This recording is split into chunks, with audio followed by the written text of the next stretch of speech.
Okay, here we go, baby.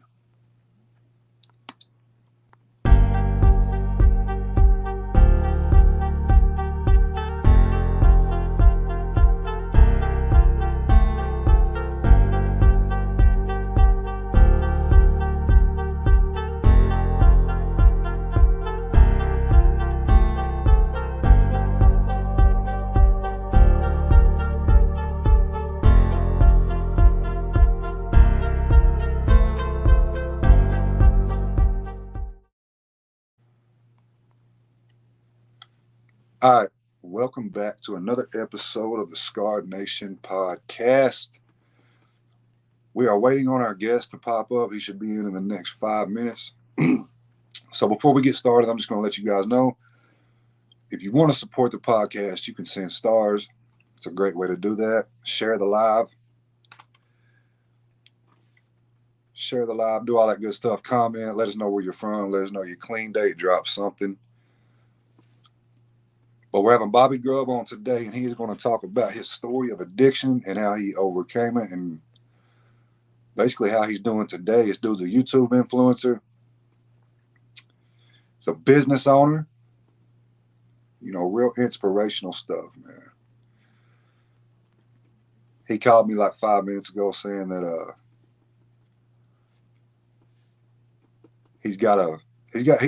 I'll let him tell you, but he called me 5 minutes ago telling me he's on his way. So we're just waiting on him. How's everybody doing out there, though? Let me know. Drop your comments. What's up, Cassie? Cassie says she's 9 years sober in July from Vermont. Let's go, Cassie. Let's go. New Age. What's up, homie? What is up, New Age? Been a minute. Tiana in the house. Tommy Thunder in the house. We're waiting on Bobby. We're waiting on GRUBB MUDD. He should be here any second. I'm glad to see y'all here. It's gonna be a good episode. Scar Nation stand up. What Tyler said. It's gonna be a good episode, guys. I'm excited for this one. And it's really been a long time coming. I've been meaning to have GRUBB MUDD on for a minute. So this one's been a long time coming. Y'all be sure to share the live out too. Share the live. Let's get some eyes up in here. Let's get some people over here that might need to hear this. Some people that might need to hear this. Y'all hang tight, guys. If you're on Facebook and you want to support the podcast, you want to help us grow, because I plan on making this as far as we can get it, as high as we can get it, you know. If y'all want to support the podcast, you can send stars on Facebook. That's a great way to support. Share the live, comment, like the live, all that good stuff. Tying 7 years off of IV meth, almost 3 years off alcohol, and 6 months off opioids. Hey, shout out to you, Tyana. Let's go. I love it. I love hearing it. New Age says 12 years no cocaine. Hell yeah, New Age. We love it.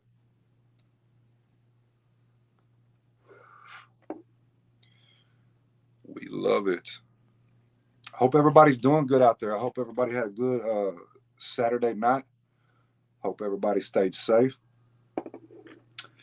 And most importantly, stayed sober.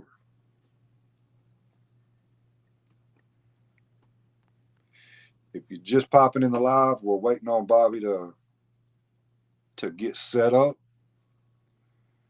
He should be popping in here in a second.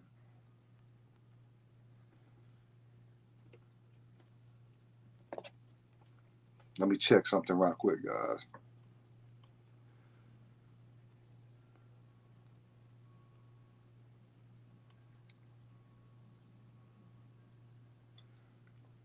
Hey, Tommy, appreciate the share, buddy. Appreciate the share. Yeah, we're live. Appreciate the share. Oh, shit.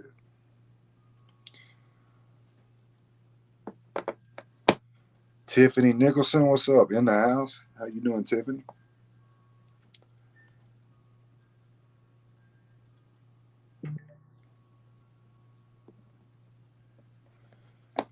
Be ready to start the live at 10. It's already 10, baby. We're waiting.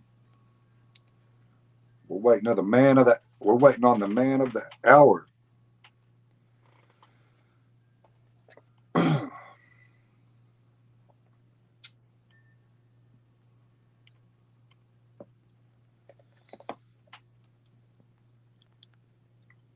hope he's all right.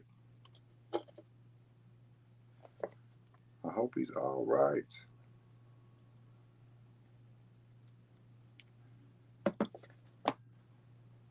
Yeah, what Tommy said, man. Hit the like button.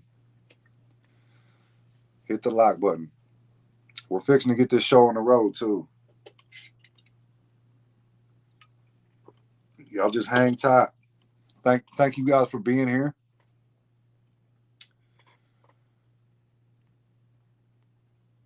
Thank you guys for being here, man. I'm really excited about this episode too, to hear Bobby's story, man. Like, this dude really came from like real addiction, fentanyl addiction, to having his own concrete business. Like, this dude started his own concrete business, you know, started going viral on YouTube, making shorts about his concrete business. And here he is. Hold on. Here he goes right there. Boom. What's up, Bobby? Here we go. Can you hear me? Yes, sir, I can. Is that Tommy Thunder right there? Yeah. We got new agent here, Tommy Thunder. Hell yeah. And a few other people. Sweet. I just shared it. I was got the Suboxone appointment afterwards, so I had to position myself. I was going to tell him about the Suboxone appointment, but I was waiting to let you say it. So it's all good. That makes it that much more interesting. So Bobby here has got a Suboxone appointment, and we're going to get into that. We're going to get into that. Shout out to you for that, though, man. You know, I'm a big supporter of MAT. I'm a big supporter of it too, man. I don't know about forever, but if that's what it takes, that's what it takes. I don't know what the long-term things are, good or bad about it, but I do know one thing. If I take my Suboxone every day, I don't do dope. That's it, man. That's the value of it, you know? Mm-hmm. Definitely. It can definitely change your life for sure. People sleep on it. People try to talk shit and do all that, but I've seen it time and time again, brother. Suboxone, methadone, MAT can change your life. So let's I think, sorry for interrupting. There's a little lag, but so like with the methadone, I think methadone is a good one too. Like, especially for people that aren't all the way, the people that are currently in active addiction, but have that in the back of their mind that they want to quit. I think methadone is really good for those type of people because it just, I don't know. I feel like but I've also known people that take little bits of methadone that it works for them, and it works the other way. You know what I mean? So it works both ways. But when I was in active addiction, I guess we'll get into that. Like, when I was really in active addiction, I was the methadone kept me alive, bro. Because it made my tolerance, it made my tolerance harder to get. You know what I'm saying? I know. Yeah, I know exactly what you're saying. I know it. And plus, some people are allergic to Suboxone too. Like, some people only have the methadone option. Yeah. I've seen cases like that. So, but let's get into that. Let's get into about, like, kind of how did your addiction start? Like, how old were you? What was going on? Where are you from? All that good stuff. And I'm gonna just hand you the floor, and you can kind of just run down kind of how your addiction stuff. Yeah. I was born in Indiana, Midwest, Indianapolis, to be more specific. And I started getting into active addiction. Probably, I would say, I started experimenting with weed at 16, and then alcohol kind of came in around 17. But I was into athletics and stuff, so I didn't get into it real heavy. Now drinking, I'm from the suburbs, so I'm not really from Indianapolis. So drinking was big in I don't know. Are you from the suburbs? Somewhat. I mean, I'm from a trailer park, man. To be honest with Okay. you. So, well, drinking in the suburbs, man, and when I grew up in the late 90s, early 2000s, it was huge, man. It was a thing everybody did. Uh so we drank, and then but some of the other kids smoked, you know, and drank, and then did other things, but mostly in high school the only things I got into was drinking and smoking. And I I can would definitely say, relate. yeah, I think I did a little psychedelics, the high school psychedelic trend, you know what I'm saying? Yeah, yeah, Uh, yeah. I can definitely relate with the marijuana, then the drinking, and then from there it just kind of. yeah. I think so like after high school, ecstasy, when I was in high school, there wasn't even ecstasy wasn't even really around like that, you know what I mean? There MDMA and stuff like that stuff wasn't around. It was just making a hit like right as I was getting my senior year and stuff, you know. um they so there wasn't really too much to do. I know some kids in my high school, they were doing powder and stuff. I'm trying not to say, I really shouldn't even, I'm trying on the hard ones, I'm trying not to say their actual name because of Right. YouTube, you know what I The mean? algorithm, yeah, the shadow banning. Yeah, you're right. You're right. Yeah. So I'll just call the white, you know what I mean? Yeah, we know, man. Yeah. So after high school, look, I got into a little bit of white, and I found out it was easier. It was easier on my pocket if I hustled a little bit of it. You know what I mean? So I would get, let's say, a zip, get a get a zip. You know what I mean? Yeah, And of that, and then maybe a uh, some trees too, you know what I mean? And I would go back out to the suburbs because I knew some I didn't live very far from the hood, but I stumbled across the connect one day, and he was the plug, you know. He was doing like he was plugged in, and I took that stuff back out to the suburbs, man. And really, dude, we partied more than I hustled, man. Uh but definitely could have got busted, man. And I think they were watching me a little bit back then. But I've never really considered myself a street dude because that was so long ago, bro. yeah, Like yeah, yeah.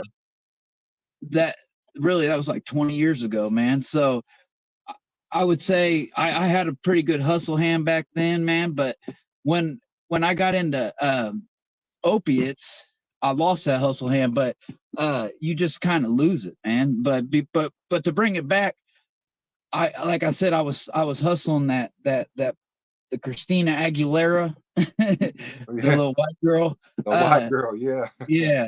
So, and I had some trees too. So the the next thing you like, I met a dude working concrete, dude. That he actually he got the old school dog food. You know what I'm talking about? yeah, Like yeah. the old Hey, school stuff. Yeah. And I traded him. Well, I told him I had that white girl, and he's like, bring some to work, and I got something for you. And this is back in like 2002. This is like maybe 2001. This right. was a long time ago. And he traded me, and I liked it back then, the opiate. Uh, and but I never, but I lost touch with that dude. So like there was a long time to where I wouldn't even know where to get it, even if I wanted it. Right. But like 2007, 2008, um, the the not the like the China white and stuff started popping up, and it got really big over here. But at the same time, the white girl, everybody on the west side got busted. That was hard to find. So Mm. it was like so easy of a transition um, into that China white, which that's dog food basically, if anybody doesn't really know. But H so H. yeah, that transition was Yeah. easy to and we were just sniffing it then, you know what I mean? But there was a long time that I didn't ever do it, but I remember being like, damn, I really remember that feeling, man. And that feeling, and subsequently during that time, before a little bit before, like at that same time, that was when the oxy 80s and stuff were hitting. Yeah, the epidemic. That's really when the epidemic started. A lot of people don't look at that. That Yeah. started the opioid epidemic. Do you mind if I light up a cigarette? No, go ahead, bro. I want you to be yourself. I want you to just be casual, man. I don't do a lot of these, especially live, man. I'm getting more comfortable, but I know you, so it makes it better. Yeah. So look, like so it was an easy transition into the opiates, and so I kind of skipped though. I skipped the oxys. I went straight into the China White. You know what I'm saying? So I went straight into that. I skipped that, and I kind of skipped the Vikes and stuff, the Vicodin. Yeah. Kind of went straight into it because I was into the white girl and pretty much the whole time. So it was I don't know. I just never really got into the Vicodins and stuff. But of course, if that was all I could find, but it wasn't. It was pretty easy for me to find the China White. So fast forward, it's 2008, man, and I get put on probation for something stupid. I don't know what it was, but it was possession of. Believe it or not, I was selling some Vicodin, and but it wasn't a whole lot. It was just like 10 or something. I got busted with. Charge. What's that? Was it like a misdemeanor charge, like misdemeanor probation? No, it was felony probation because it was for the Vicodin. It was Vicodin, believe it or not. But it wasn't very many. But it was still a felony. But it would have got lowered down to a misdemeanor had I completed my probation successfully, which didn't happen. Which is hard to do in addiction, an active addiction. I could never complete my probation while being in active addiction. I've successfully completed it a few times recently. I have, but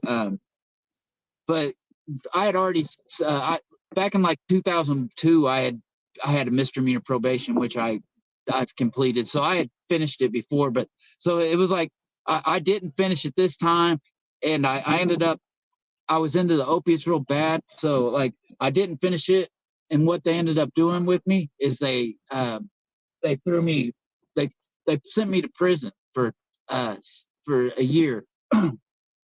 Back then you only did half your time. So if you got sentenced to a year, you'd only do 6 months. Right. It was such a petty ass shit because it was they sent me to a level 1. But didn't really learn a whole lot out there, man. It was just basically playing basketball every day and going to work. I actually poured concrete at that prison, believe it or not. That's cool, man. So you've been doing the concrete for a long time.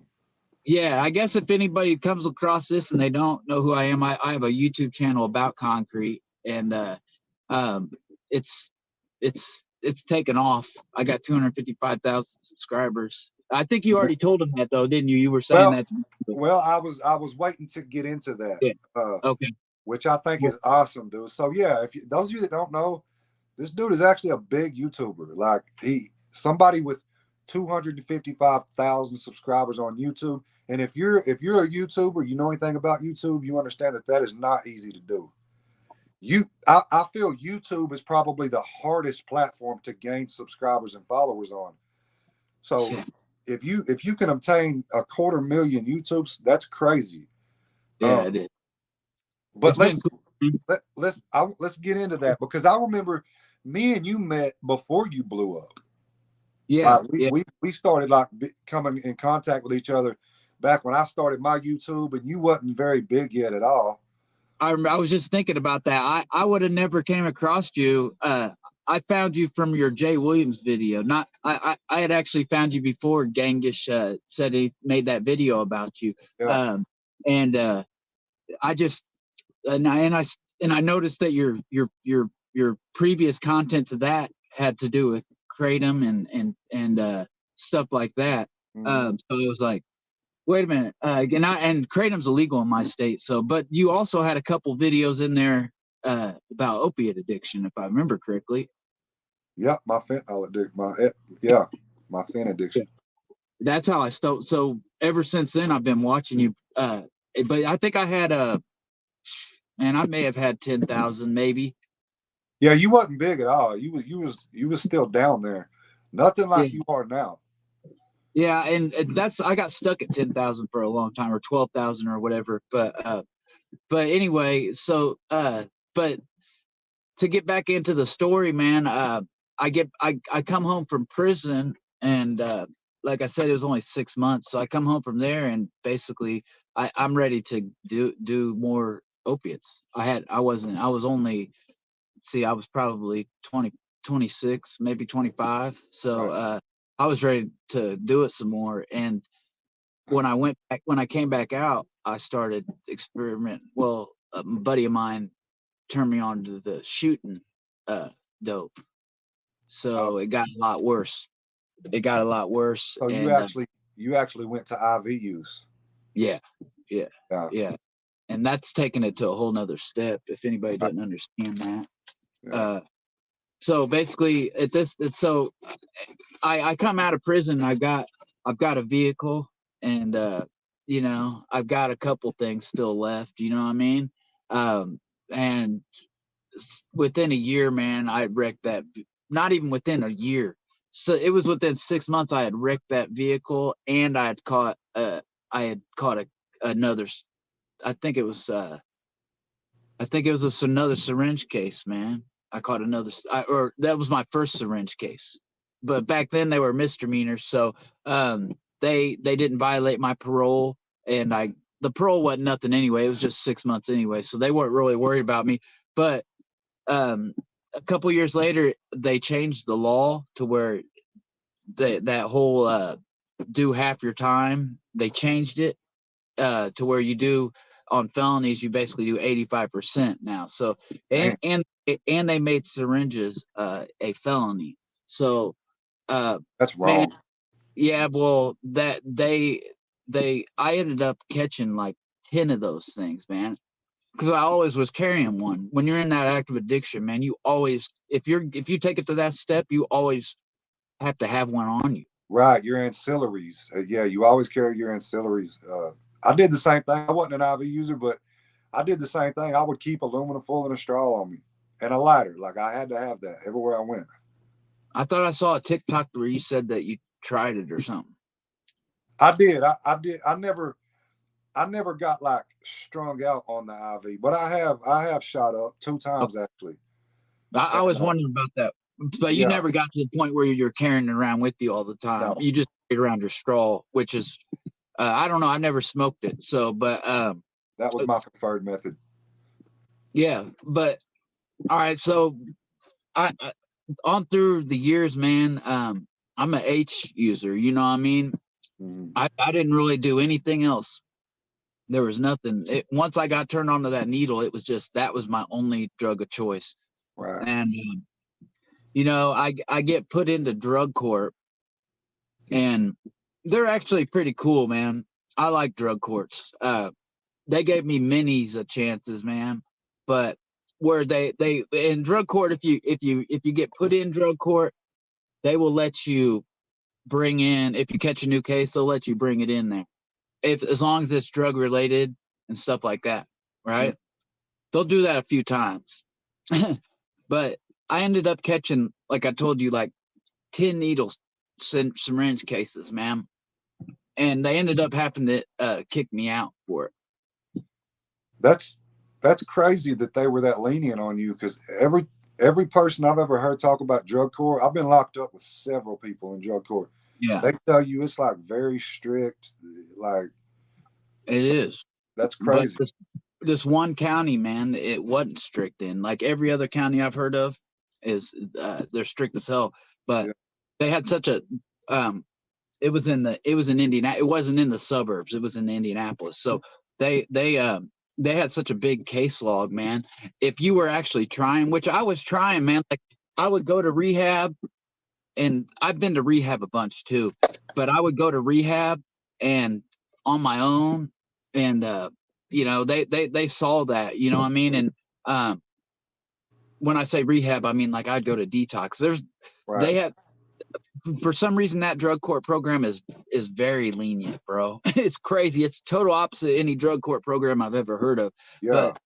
But if you fail a drug screen, you just have to write an essay. So they That give is you, crazy. yeah. But obviously, this next time you have to do something else, and then the next time it keeps on getting worse and worse. Right. And you're not supposed to get that many chances at catching new.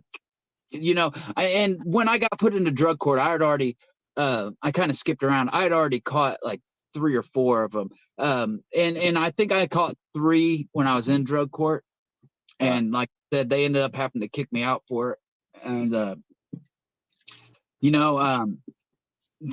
as on through the years, man, from when I first caught my first case, and going back to jail, dude, that place is not, there it ain't a place for like for me. I'm old now, man. I'm in my 40s, you know what I mean? Like the last time I went was I was running a jackhammer, and I had one of the ankle bracelets on, and it set it off, and it that was the last time I went. It set off my ankle bracelet, and this was all like so like when I started my company, Josh, before I actually started it, there was a 2-year period where I was just doing jobs. You know what I mean? Yeah. I didn't have insurance. Like, I think sometimes you have to start like that. You know what I'm saying? You have.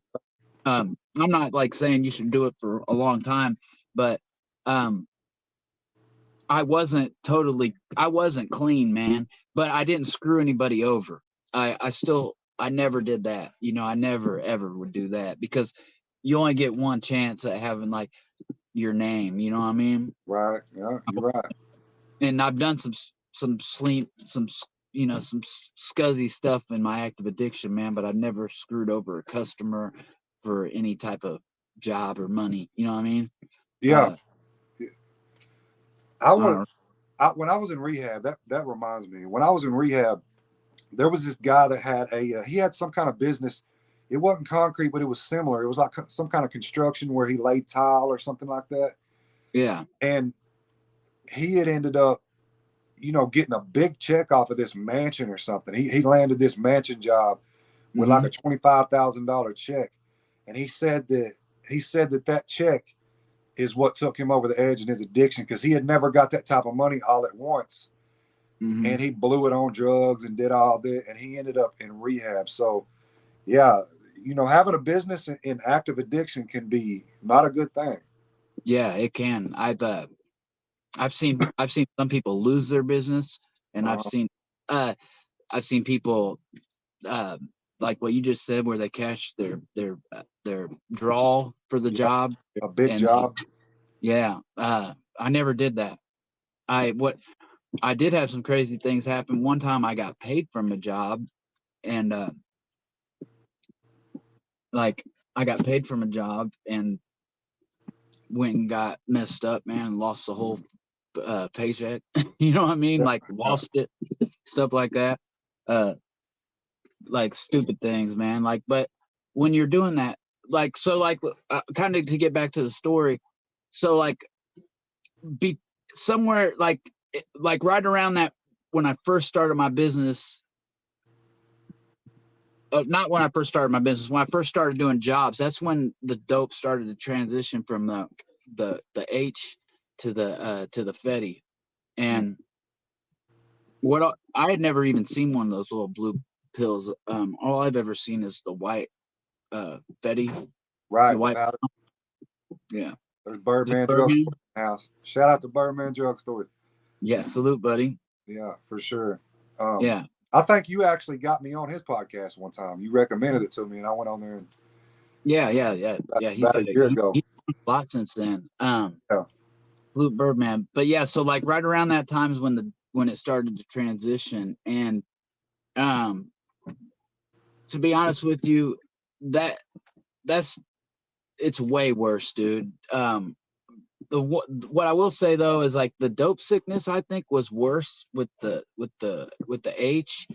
But the everything else is worse with the Fetty, man. Yeah, It's just I've never smoked it, but I know some people tell me when they smoke it that that it's like the closest thing to shoot.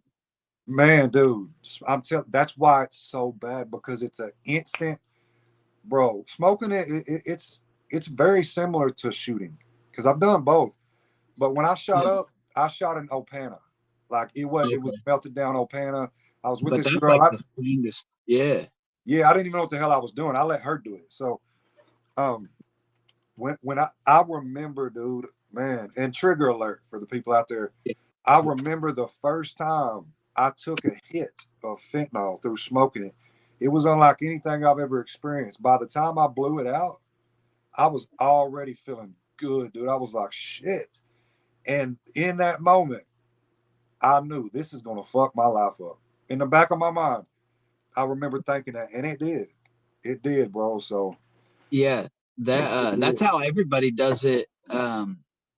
I watch this channel called Righteous Monkey, and he interviews people on the street uh, down there in Tucson, and that's how everybody down there does it. They smoke it. They don't even mainly. I'm sure there's people that bang, but like as far as like sniffing it, I don't think people really. I think like uh, I don't know. Like you said, it's just so strong to do it the other way, and a lot of people are afraid to Right. actually shoot. So that's like the next best thing for Yeah. them. Most of the people I was around in the streets when I was really bad in my addiction, that's how they did it. Everybody would just smoke it. I mean, the Fetty is just so strong. It's almost like you don't have to bang it. You can just smoke it and still get, I mean, crazy, Yeah, crazy. it's awful. It's awful, man. Yeah. It's awful. I know like people like Birdman, like he's 420 friendly, and I know like you don't condone people doing anything other than something by a doctor, Matt or whatever, man. But Oh whatever no, works. I I'm a support big. Cali sober. Oh, you I do? support for 100%. Yeah, Okay. we call it I think Cali sober. yeah, Cali sober or yeah, yeah, basically. I Whatever. look, I The way. support. I don't mean to cut you off. I'm sorry. No, go I ahead. support anything that helps somebody move in the right direction, and I understand that marijuana is nothing like fentanyl. So if somebody can get on marijuana and it helps them stay off of something like Fetty or meth or something, I'm all for that. You know what I'm saying? Yeah, me too. Just for myself, I'm more of an abstinence only for myself. But I don't Back. never knock somebody doing it the marijuana way or the MAT way, or I just support moving in the right direction. Yeah. Um, and but here's I think where a lot of people mess that up at is um like with Birdman, he was clean like 6 years before, or no, he was clean a while before he tried that. Yeah. A lot of people want to just keep something. I don't know, man. Me personally, man, I don't know. I do subs, man, and then every once in a while, like it, I'll do like some bud, but that's as far as I'll go. I don't even drink. Yeah, that's Uh, good too. And I know you got to get into your appointment. What do we got? 30 minutes till you got to be in there, or yeah. 27 minutes? Mhm. I wanted to get into that, like the Suboxone on your MAT. Yeah, yeah. Uh, didn't like, okay, what's that been like for you? How much of a help is that for you, the MAT? And what's your journey with the MAT? Okay. Well, it started out with I started out this with me MAT was methadone, and like I said, I was actively using. The seed was planted, the recovery seed was planted, but I wasn't actively trying to get clean, So um, with the methadone, it kind of got me in the right track, but there's been times in my life before, um, like before when I was on Suboxone and stuff, and I wasn't trying. So, but I went back to methadone for a while, and that was with drug court. Um, and obviously, this boxing didn't work the first time because I Right. wasn't even trying. But I went back to methadone, and when they when they had to kick me out, man, they ended up giving me 2 years house arrest and well, it was 2 years house arrest, but it was half of it was probation. You know Right. what I'm saying? Some of it was house arrest, some of it was probation. But I had to go back to the county. So going back to the county, and I had to come off methadone. Since then, they've changed that to where now they give it to you in the county, but back then Yeah. they didn't. So I I had to heard they're come. starting to do that. Yeah. Yeah. But so when I came out, man, I had to. I didn't do that long, but it was long enough to where I got. I I basically was the methadone was kind of I was cool, you know. I was still kind of methadone sickness lasted a while, but when I came out, I got on Suboxone. I've heard it's the worst. I've heard Yeah, methadone is the hardest to come off of. mine wasn't that bad because I was only at 60, but and I wasn't on it that long. Right. But uh, yeah, so I came out and got on Suboxone, and since I got out, man, it hasn't been all roses, but I actually wanted to get clean. Like I I wanted to stay clean, not get clean. I wanted to stay clean Mm-hmm. because mainly when I was that last little, it wasn't perfect. That it was pretty. I was withdrawing pretty bad, man. It was pretty bad, but it wasn't like terrible, terrible. But when I got out, dude, I was like, man, I just thought about my daughter when I was in there a lot, man, and I, you know, and I got out, dude, and I got back on my subs, man. But this time I decided I was going to do it right, man, and it hasn't been easy, man, but for the most part, dude, as long as I take my Suboxone, I do right. And a few months ago, dude, I tried I thought I was ready to get off of them, and so I did the shot. Do you know about the Sublocade? Sublocade, yeah, yeah. Yeah, I Wow, you think it do is. got experience with that, huh? Yeah, so I tried it, and I did the Brixadi. It's like a generic form of it, Yeah, yeah. and I don't think I was ready for it. I do think it is a great way to come off of them eventually, but I don't think I'm ready to come off of them yet. Right. I had a couple days where I relapsed, and I told my doctor, and he put me back on the strips. And but yeah, as long as what I found out, man, as long as you're honest with your doctor and you tell them how you're actually feeling, and you actually, you know, if you want to get clean, if you're honest with them, and then there's therapy afterwards. So after the Suboxone, at the same place they have a therapy. It's like 30 minutes or something. So what I found out like is if I'm honest with them and I talk to them about my, you know, it does help, man. And 100%. I've been doing ever since those you know those that little it was like it was just a couple days, but I've been doing good. But I got back on the subs. Right. So just to kind of reiterate for the audience. Yeah. So GRUBB MUDD here was on his Suboxone MAT. He used the Sublocade to come off, and you were off for a little while, right? Yeah. Yep. And then started getting cravings and had a small relapse, which Yep. could have been a lot worse than what it was. I'm glad you're still here with us. Yeah. And now, since you wasn't ready, you're back on Suboxone, which you're at a Suboxone appointment right now. So, Well, I will be. Yeah. what's that? I said I will be in a little bit. Yeah. Right. You're fixing to walk in. So that really just goes to show you, man, MAT is not no instant fix. It's still, you still got to put the work in. It's an actual program that you have to follow. Yeah. And Sure. why do you think so? What like what happened? Why do you think you weren't ready? Why do you think that you started getting cravings again? Were you dealing with stress, pressure? What's I think to be honest with you, I I was I started getting cravings. I don't think I was just going through stress. I think it was just the hand to mouth thing. That's a big deal.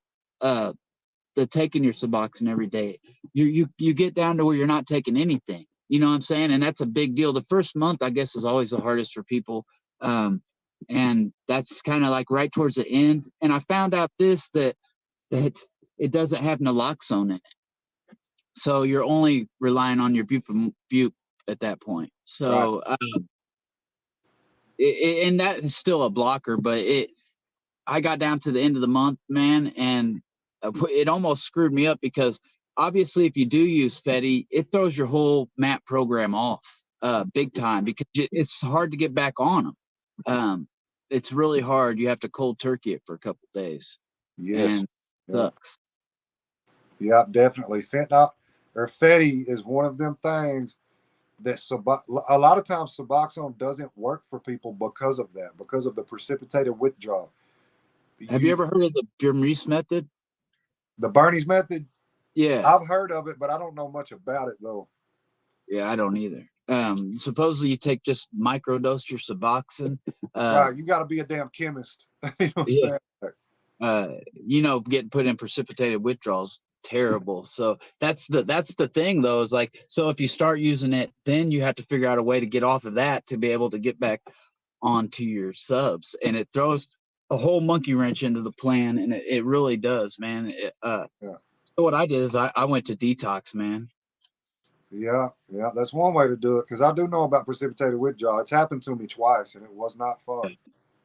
Where when you go into like most of those detoxes, they'll give you like something for comfort meds. Like usually the first couple days, they give you like an Ativan every couple of hours just to get you, and when I got out of that detox, dude, it was only like 4 days, but when I got out of that, I went right back on my subs, which they start giving you subs in detox after a couple, like it's like a day or two, they start giving them to you again. So yeah.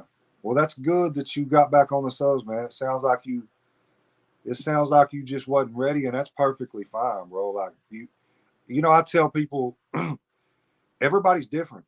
Like it might take me a year before I'm ready. If I was on MAT, it might take me a year before I'm ready. It might take you 5, 6. Like nobody's the same. Like it's your mind and your life. So I'm glad you're back on your subs, brother. Like I would have hated to have heard about something happening to you over a fucking relapse, man, because that shit that's real. Right on. I appreciate that. I think like the main thing was really that the hand to mouth, like you go to not taking anything, and that doesn't sound like a lot to most people, man, but to an addict, it is a big deal, man. So I guess you can microdose Suboxone on your first month of your Sublocade, and obviously that's something you want to talk to your doctor about, but I didn't know really. So if I ever do go that route again, that's something I might consider. You know what I mean? Right. Something to take into consideration, because I've heard nothing but good things about Sublocade, which I'm sure a lot of people have good experiences, but that's what Bobby just said is something to take into consideration. The hand to mouth, Yeah, it is. It's a big deal, dude. Yeah. So definitely think about that.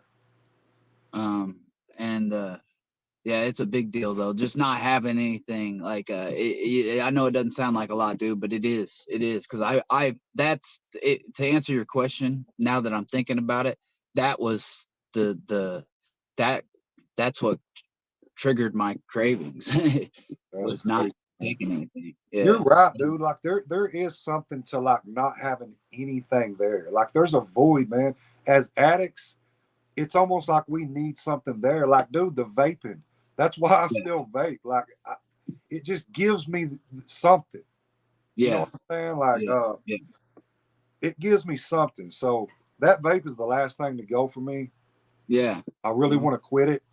But for right now, it's something that I kind of still enjoy, and I'm not really.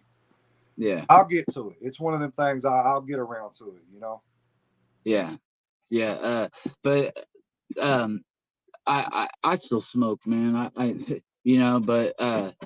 today, man, because we're getting close to time, but today, I try to be a dad before anything, man. Like even before my business, man, I try to be a good dad, because I do have a daughter, and she's only 6. She's getting ready to turn 7, so she relies on me, man. And her mom's doing good. We're just not together anymore. You know what I mean? And so we split time where I take her through the week, and she gets her on the weekends. You know what I mean? And if you know, I try to make sure that I'm a good dad. And man, you know, like there is no being a good dad and being on Fetty, man.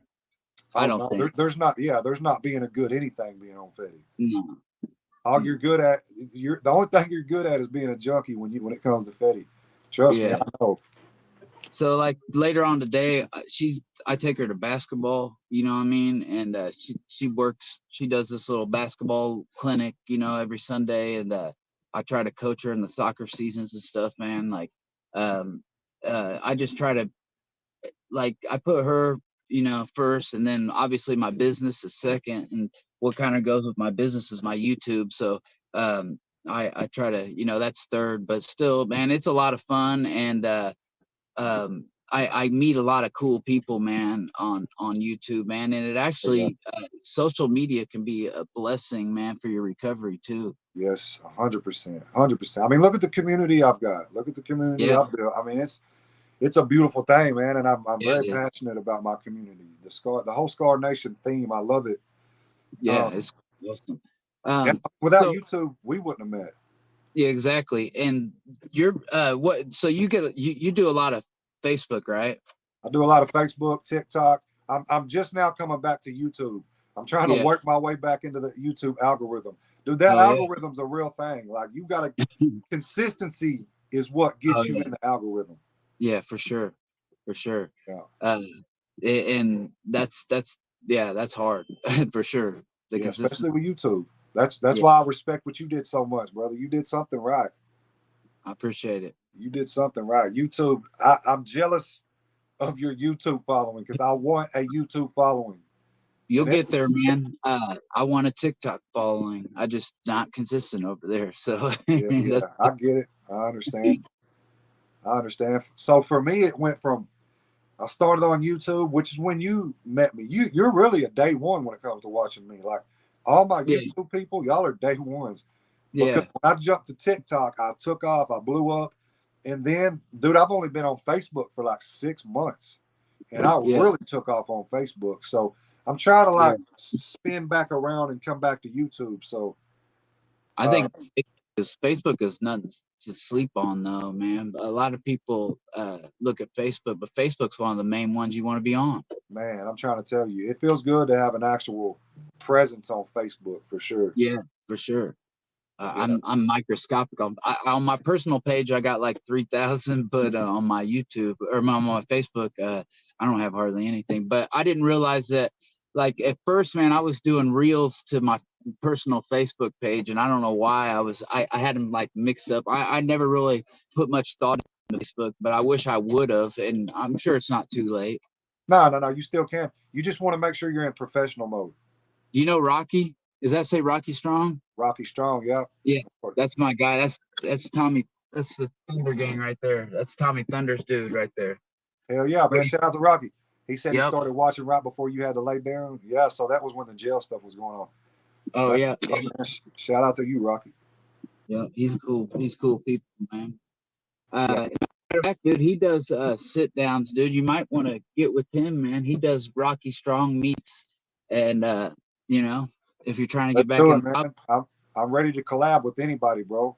If we're talking about recovery, I'm ready to do it. yeah, and he's well versed in the mat therapy. Hell yeah. Really just life in general, bro. Like I mean, In the gym too. Rocky, you guys would probably mesh real well. He's in the gym too. He keeps on trying to get me to go back in the gym, which I need to. I've been working out with my daughter a little bit, but she, you know, I just do a little bit with her. yeah, yeah, man. I'm telling you, dude, that gym, you don't knock it till you try it because that gym, I would equate most of my recovery to fitness Yeah, for sure. yeah, I bet.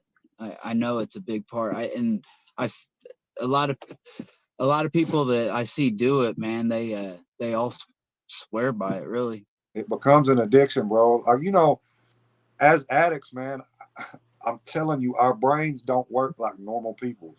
We're like Yeah, adrenaline junkies. Like we need something that we can cling on to and become obsessed about. yeah, If you can find the right thing to do to become obsessed about, that in and of itself can really change your lives. And mine was the gym. A lot of other people use the gym, and I think it's a great tool. That's kind of what I was saying about YouTube and stuff like that too. That too. Yeah. Positive place to put your energy is really what's going to help in your sobriety. One of the main things, staying away from those people, places, and things, and putting your energy into the right positive places. 100%, bro. 100%. So I guess we can wrap it up, man. I know you got to get into your Suboxone appointment, which I think is awesome. Yeah. I'm glad you're back on that, and you probably should stay on it as long as you need to, man. Like you know when you're ready. Nobody else does. Yeah, for sure, man. You know when you're ready. I don't mind it, dude. It does. I think it does kind of numb out a little bit of other things that you might not necessarily want it to numb out, but it does. But it's not that bad, dude. It's not that much. It's just, for me anyway, it's not that much. It's a little bit. I noticed it, though. Go ahead. It's better than being on the streets, bro. Like we all know what that's like. Back. You can still look on your Suboxone. You can still run your business. You can still run your YouTube, social media platforms. You can still live a normal, productive life. So for sure. That's why I agree so much with MAT. Fuck the people who talk about, well, you're just trading one. That is such a shallow statement. Like it's so stupid to me. So, and I don't like it. I don't like it because people literally change their lives on MAT. Yeah, dude, I've never been afraid to say on my platform that I'm on Suboxone, and believe it or not, I've actually gained a strong following of people that just watch my recovery stuff that I do post on there. Oh yeah, the recovery community is strong on social media. I feel like YouTube kind of suppresses recovery content. They do. Guess for whatever reason. I guess that they don't. I don't know. I don't know why they do it, but Facebook and TikTok don't. So you can definitely gain a strong recovery following on Facebook and TikTok. Facebook, I didn't realize. I figured Facebook would too, but that's cool. Facebook is a little bit, yeah, aren't they? Huh?